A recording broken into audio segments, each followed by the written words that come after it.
environment, you run the risk of touching off some controversy. Because feelings about it become increasingly polarized. They've become increasingly polarized just since we did our last program, which has not been that long ago on it. I don't think there's any question that the overwhelming, will strike overwhelming, the large majority of scientific thought on the question of global warming that's been made public that we know of clearly lays out that we are in a period of global warming that has some danger. The fact of global warming happening seems to be, this is asking for my opinion, I'm giving you, to be a scientific fact. I recognize that some people say, well, the scientific fact is fungible and malleable. Sometimes it is. But the majority of scientists think it is a fact. Where the argument comes in is what causes it. And to what degree, if any, some would say, is it, are man-made causes contributing to this?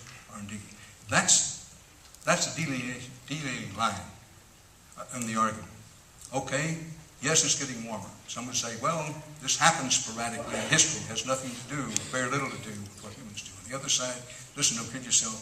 This is unprecedented in far as we can find, or something near to that.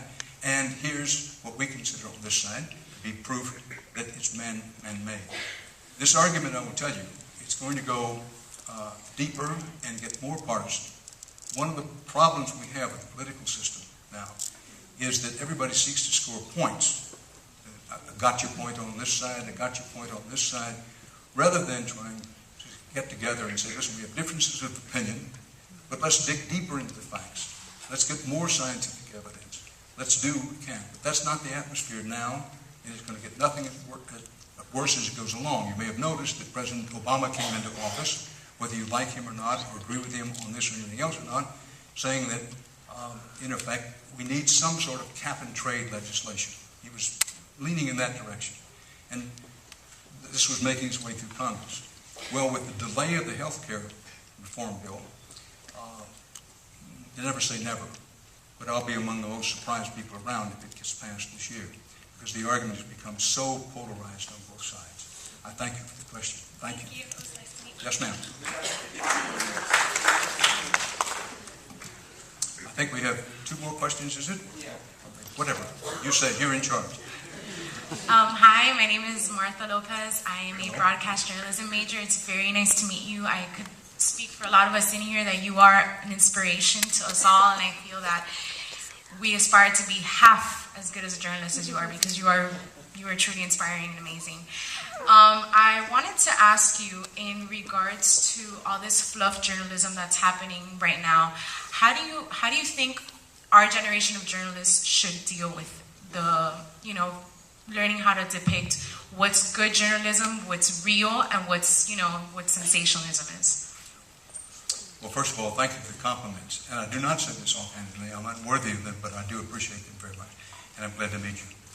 Listen, I am an optimist by experience and by nature. And I'm very optimistic about your generation of journalists. You're much better educated, much more school smart, if you'll pardon that expression, than those who came up in my generation, generally speaking, were. I'm glad I don't have to compete now, coming up in journalism.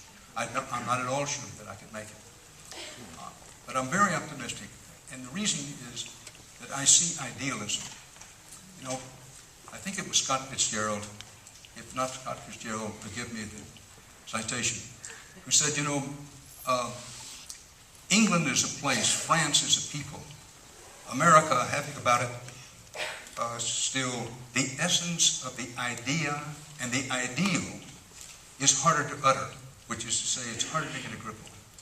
But what's carried us forward as a country, as a people, with all of our problems, new thing in history of believing that you could have a free people that was multi-ethnic, multi-racial, multi-religious, was considered impossible for all the ages until it came into being in this country.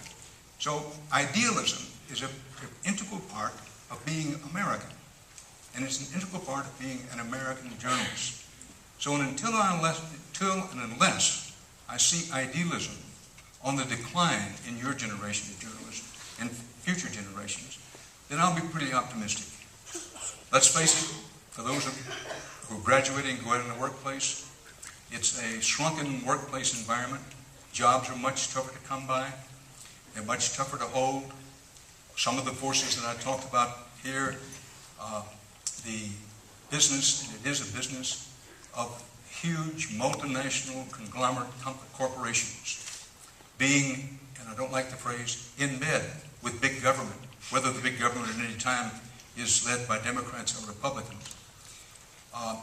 For, on the business side, strictly profits, not the public interest, not as a public trust, but strictly the business interest. On the government side, they have power over these businesses.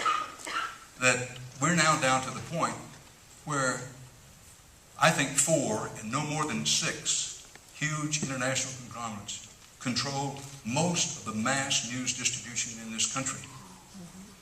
And they decide for their own purposes, not for the public's purpose, the news we see, read, and hear.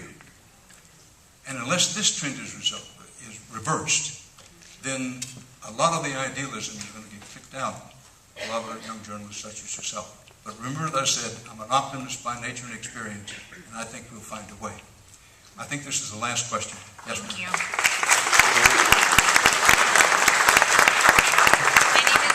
Roscoe. I'm a broadcast journalism major, and I'm very happy to be able to ask you this question today. Thank you. You've covered a multitude of stories, including such unpopular wars like the Vietnam War and various race crimes as well. How do you maintain your focus on getting the truth and on the story? How do I maintain my focus? Your focus.